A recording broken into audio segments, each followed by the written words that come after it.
Bismillahirrahmanirrahim. Nawaitu ta'allum wa ta'lim wa tadhkura wa tadhkir wa nafa' wal intifa' wal ifadah wal istifadah wal hatha ala tamassuk bi kitabillah wa sunnati Rasulillah sallallahu alaihi wasallam. Amma ba'd. Baik, ketemu lagi kawan-kawan, teman-teman, murid-muridku sekalian. Jadi kemarin kita di pertemuan kemarin kita sudah menjelaskan tentang maksiat-maksiat yang digunakan di anggota luar badan seperti tangan, kaki, apa saja maksiat-maksiat tangan, maksiat-maksiat kaki, dan juga kenapa kita sebagai manusia itu harus tahu harus tahu kemaksiatan. Kenapa kita nggak belajar kayak kebaikan?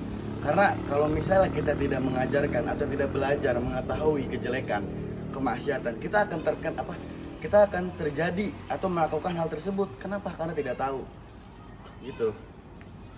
Nah, dan sekarang saya akan menjelaskan tentang maksiat-maksiat yang di dalam hati, di dalam diri kita. Seperti maksiat hati itu apa aja? Tuh. Baik, jadi saya akan menjelaskan tentang maksiat hati. Maksiat hati itu ada banyak. Dan maksiat hati itu lebih penting, lebih harus kita perhatikan daripada maksiat-maksiat anggota luar. Kenapa? Karena hati itu sudah langsung irtibat ma Allah Jalla Jalaluhu wa ta'ala fil ula. Kita langsung berhubung dengan Allah. Karena hati yang tahu, karena cuman Allah. Maksiat hati seperti dengki, seperti benci, seperti kayak kayak asyak fillah, kita memiliki rasa tidak suka, rasa iri, sombong. Itu yang tahu kita sebagai orang tidak tahu. Tapi yang tahu urusan hati itu adalah Allah. Maka lebih penting daripada semua anggota-anggota lain. Karena hati adalah sultanul jasad, karena rajanya anggota tubuh, mahkotanya anggota tubuh itu hati. Kalau misalnya hati kita sembuh, hati kita bersih, anggota semua bersih. Dan sebaliknya, kalau hati kita kotor, semuanya akan kotor. Nah, baik. Jadi saya akan menjelaskan tentang sombong. Sombong. Kenapa Allah Subhanahu wa taala mengharamkan kita sombong? Kenapa? Karena yang berhak sombong, yang berhak sombong di dunia ini, tidak ada makhluk pun yang berhak sombong kecuali Allah Subhanahu wa taala. Kenapa? Karena Allah memiliki sifat sombong, Al-Mutakabbir, dari sifat 99 Asmaul Husna. Kenapa? Karena kita itu makhluk yang membutuhkan kepada apapun, kepada bantuan, kepada ekonomi, kepada rahmat Allah, kepada taqwanya Allah, kepada ridhonya Allah, Rasul, semuanya. Karena Allah, kenapa Allah berhak sombong? Karena Allah tidak membutuhkan apapun. Allah tidak membutuhkan kepada siapapun, apapun, dan tidak membutuhkan hal apapun, sekecil apapun, sebesar apapun. Manusia, kenapa kita harus menjauhi sifat sombong? Harus memiliki sifat rendah hati, karena kita adalah makhluk yang membutuhkan dalam hal segi apapun. Baik, sudah jelas ya? Ya. Jelas. Nah, sekarang Bapak akan menanyakan kepada salah satu murid, yaitu Wisam. Nah, Wisam, tolong jelasin tentang kenapa sih kenapa Allah mengharamkan sifat sombong? Kenapa, Wisam? Karena kita tidak mempunyai apa-apa yang harus disombongkan. Baik, oleh tepuk tangan. Nah gitu ya. Jadi kita harus menjaga hati. Nah, mungkin cukup sekian dari materi saya. Mungkin masih banyak lagi ya. Nanti mungkin di pertemuan berikutnya saya akan menjelaskan tentang kibir, tentang sifat suudzon, husnudzon, segala macam, asyafillah, semuanya nanti saya akan menjelaskan di materi berikutnya, di pertemuan berikutnya. Baik, dan saya akan memberikan tugas untuk kalian besok ya, dikumpulkan mungkin besok habis asar pertemuan besok berikutnya. Saya akan memberikan tugas dalil sifat sombong dan dalil kenapa Allah itu berhak sombong. Dalil dari Al-Quran dan dari Sunnah ya.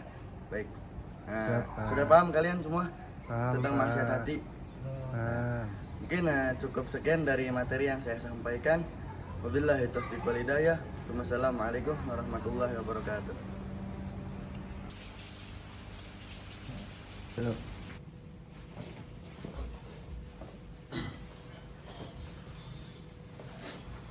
Bismillahirrahmanirrahim. Assalamualaikum warahmatullahi wabarakatuh. Waalaikumsalam warahmatullahi wabarakatuh. Alhamdulillah. Nawaitu ta'allum wa ta'lim wa tadhkura wa tadhkir wa nafa' wal intifa' wal istifadah wa la tamassuk bikitabillah wa sunnati Rasulillah sallallahu alaihi wa alihi wasallam amma ba'd. Baik, ini tugas-tugas yang kemarin ya? Alhamdulillah. Pak. Ini semuanya udah dikumpulin? Sudah Pak. Ada Renhard, ada Adi, ada Ulhak, ada siapa ini? Ini kenapa tulisannya jelek? Itu Asep Pak. Oh, itu Asep, terus bisa. Alhamdulillah semuanya udah ngumpulin ya? Sudah Pak. Nah, jadi kemarin saya sudah menjelaskan tentang sombong. Apa sifat sombong, gimana sifatnya sombong, kita harus dengan apa menghilangkan sifat sombong, ini semua sudah dikerjakan alhamdulillah. Dan sekarang pada materi sekarang saya akan menjelaskan tentang suudzon dan husnudzon. Masih sifat hati ya, sifat maksiat hati. Tapi di materi sekarang saya akan menjelaskan, Bapak akan menjelaskan tentang berburuk sangka kepada Allah dan berbaik sangka kepada Allah. Baik, mungkin sebelum saya mengasih atau memberikan tugas atau memberikan diskusi kelompok kepada kalian, saya akan sedikit menjelaskan tentang husnudzon billah wa suudzon billah. Jadi apa itu kita berbaik sangka kepada Allah dan berburuk sangka kepada Allah?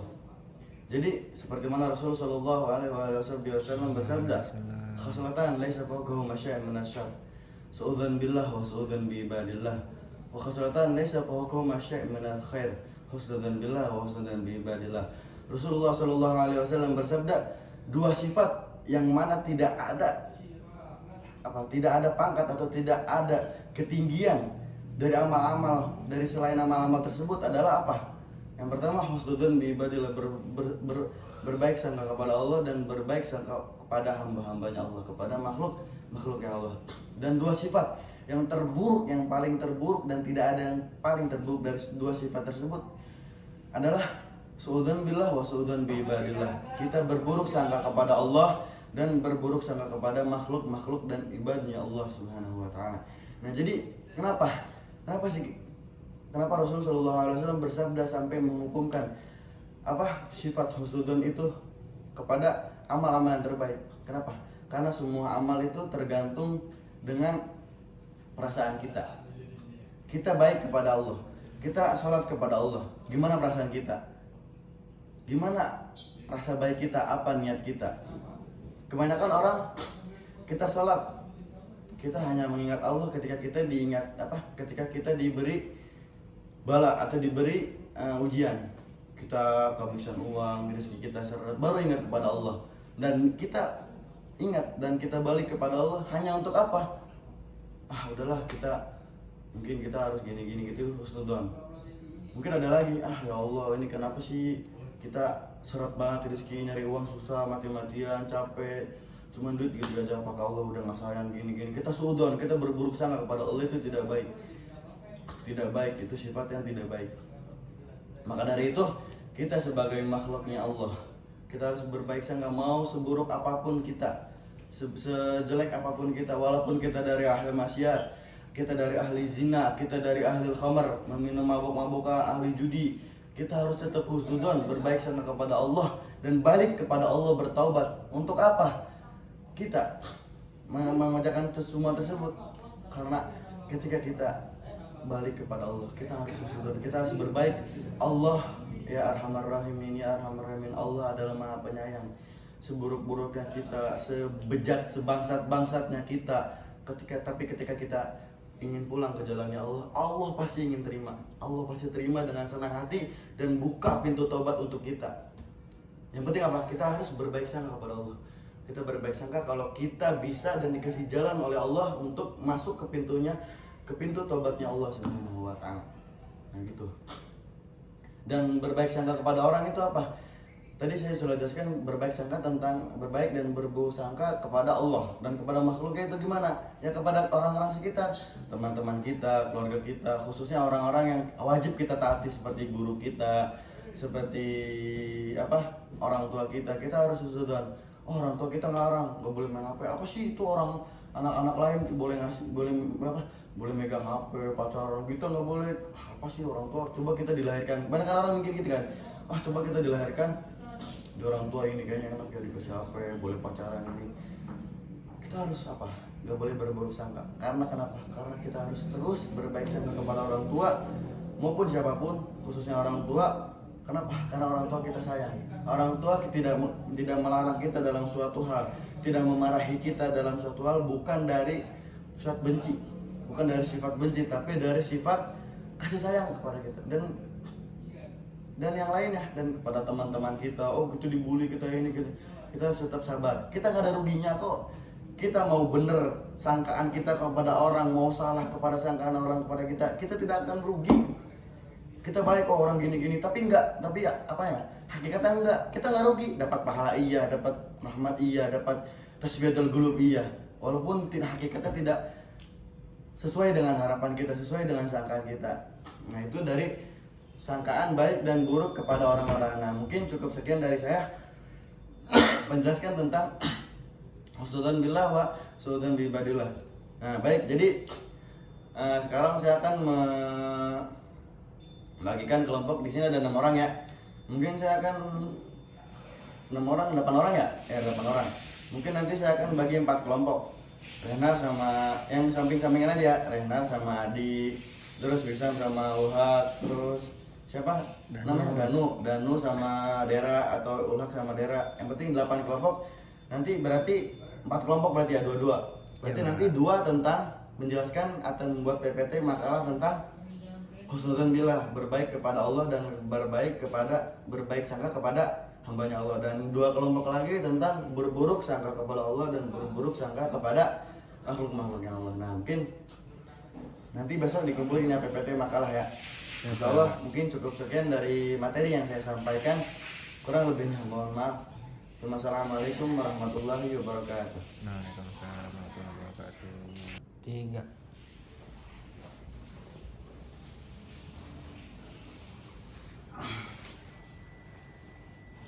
Assalamualaikum warahmatullahi wabarakatuh. Waalaikumsalam warahmatullahi wabarakatuh.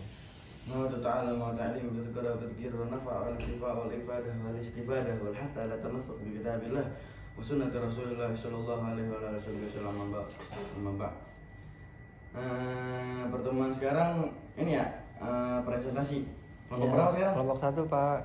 Ini ya, PPT dan makalahnya. Itu makalahnya, Pak. Oh, ini makalahnya. Iya, Pak. Tentang berbaik sangka kepada Allah, dalil-dalil Quran. Pak, presentasinya sekarang, Pak. Oh, boleh.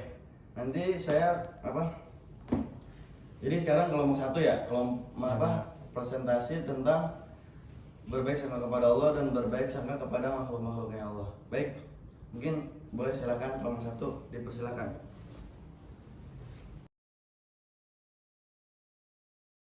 Baik, terima kasih untuk kelompok 1 sudah menerangkan materi.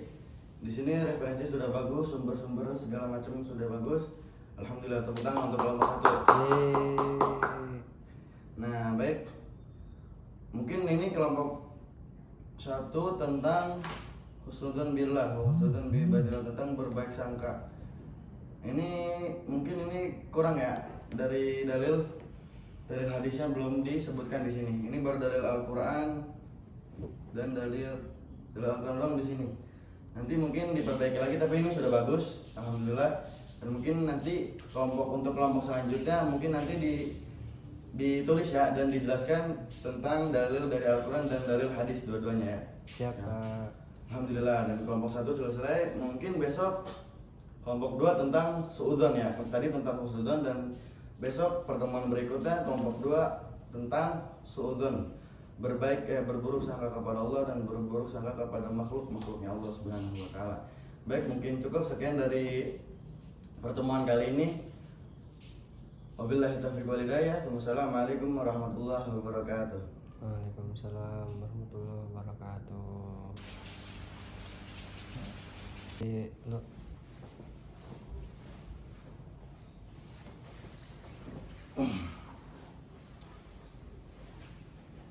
Bismillahirrahmanirrahim. Assalamualaikum warahmatullahi wabarakatuh. Waalaikumsalam warahmatullahi wabarakatuh. Ta'allum wa ta'lim wa tadhkir wa tadhkir wa nafa' wal intifa' wal ifadah wal istifadah wal hatta la tamassuk bi kitabillah wa sunnati Rasulillah sallallahu alaihi wa alihi wasallam. Alhamdulillah fa ma'ana rabbi ya khaira rabb wa sadaqal musyaffa' abduhul muntakhab Ahmad bi dzikrih ahis wastu fuadi tarab habib rabbi bihil maula ijallil karab وأشهد أن لا إله إلا الله وحده لا شريك له وأشهد أن سيدنا محمدا عبده ورسوله لا نبي بعد أما بعد. Baik, alhamdulillah pertemuan selanjutnya ini sudah selesai ya. Kemarin kita tentang maksiat hati semuanya sudah saya jelaskan, presentasi semuanya dari kelompok 1 sampai kelompok 4 semuanya sudah, alhamdulillah. Kita sudah menyelesaikan tentang materi penjelasan tentang maksiat hati, penyakit hati. Mungkin yang kemarin kita sudah menjelaskan tentang maksiat di anggota badan seperti tangan, kaki dan lain-lain. Mungkin sekarang saya akan mengamalkan materi tentang sifat kita.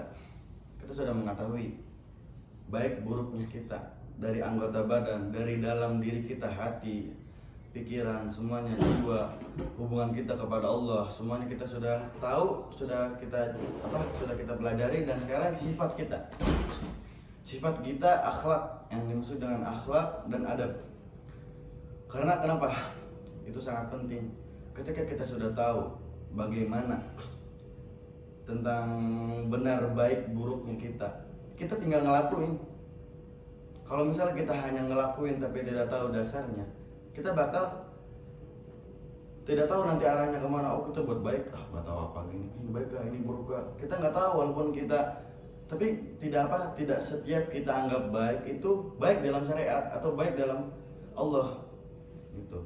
Jadi harus dalam syariat dan sifat semuanya kita harus nyambung. Nah, harus ada irtibat dan hubungannya. Nah, sekarang saya akan menjelaskan tentang akhlak. Mungkin sekarang saya akan memberikan tugas kepada kalian. Ini 8 orang, mungkin dari setiap kelompok yang kemarin aja ya. Ya Pak. Mungkin saya akan memberikan tugas observasi kepada sekolah atau kepada pesantren. Yang penting kita turun kepada rakyat. Kita turun dan kita mengobservasikan tentang perilaku orang-orang di sekitar itu gimana, khususnya di dunia pendidikan seperti di sekolah atau di pondok pesantren. Bagaimana kita mengobservasikan, kita meneliti tentang sifatnya, baik dan buruk yang murid kepada teman-temannya, baik buruk murid kepada gurunya atau guru kepada muridnya. Yang kita observasi mungkin nanti dikumpulkan minggu depan ya. Dikumpulkan minggu depan dan memberikan kepada saya laporan observasi. Nanti saya nilai ya. Siap Pak. Nah, mungkin saya akan sedikit menjelaskan biar nanti kalian gampang observasi, menjelaskan tentang akhlak dan sifat baik kepada orang-orang. Intinya, dari inti semuanya, dari sifat, hati, anggota dan akhlak. Intinya kita harus ada niat. Kita harus diawali dengan niat dan tekad yang kuat. Kebanyakan orang-orang berbaik sangka atau bersifat baik kepada orang-orang, berbuat baik kepada orang-orang itu bukan dengan dasar niat yang baik. Orang ingin memberi uang, memberi kepada orang memberi uang atau rezeki kepada orang yang membutuhkan hanya sekedar, mungkin di zaman sekarang sekedar konten kreator. Oh, ini biar apa? Emang mereka niat berbagi dan ingin membahagiakan orang yang kesusahan? Kebanyakan tidak. Yang saya lihat dari mata saya, kebanyakan hanya ingin uang balik, ngerti gak? Jadi kayak followers banyak buat mencari viewers banyak, mencari perhatian orang-orang supaya oh ini masya Allah gini-gini, di like, di subscribe dan digaji oleh TikTok atau kreator lainnya. Di zaman sekarang kita harus membenarkan niat dulu sebelum kita melakukan apapun. Walaupun kita melakukan hal yang tidak diberi ganjar oleh pahala, seperti hal mubah yang tidak ada hukumnya, tapi kita niatkan dengan baik, itu akan mendapat pahala. Seperti kerja, kita mencari duit, hukumnya apa? Nggak ada hukum wajib mencari duit, tapi kita berniat kepada hati kita, diri kita untuk niat yang baik, seperti niat kita mencari duit untuk menafkahi keluarga kita, untuk membeli makanan untuk kebutuhan kesehatan kita, biar kita nanti beribadah dengan fit, beribadah dan sembah kepada Allah dengan maksimal, dengan badan yang sehat. Itu akan diberi pahala dengan niat kita. Dan niat kita kepada pekerjaan tersebut, mencari nafkah tersebut, setiap air mata atau setiap keringat yang keluar itu akan diberi pahala oleh Allah, diberi ganjar yang tidak ada nilainya di hadapan Allah Subhanahu wa taala. Nah, itu mungkin cukup sekian dari materi saya, karena intinya itu di dunia sekarang itu gimana, karena beda di dunia fase-fase dari zaman dulu zaman sekarang itu beda-beda. Karena saya akan memberikan inti dari fase zaman sekarang itu gimana. Mungkin paham kalian, bisa dipahami? Paham Pak. Nah, mungkin cukup sekian ya dari materi sekarang. Mungkin nanti dikumpulin besok ya, minggu depan.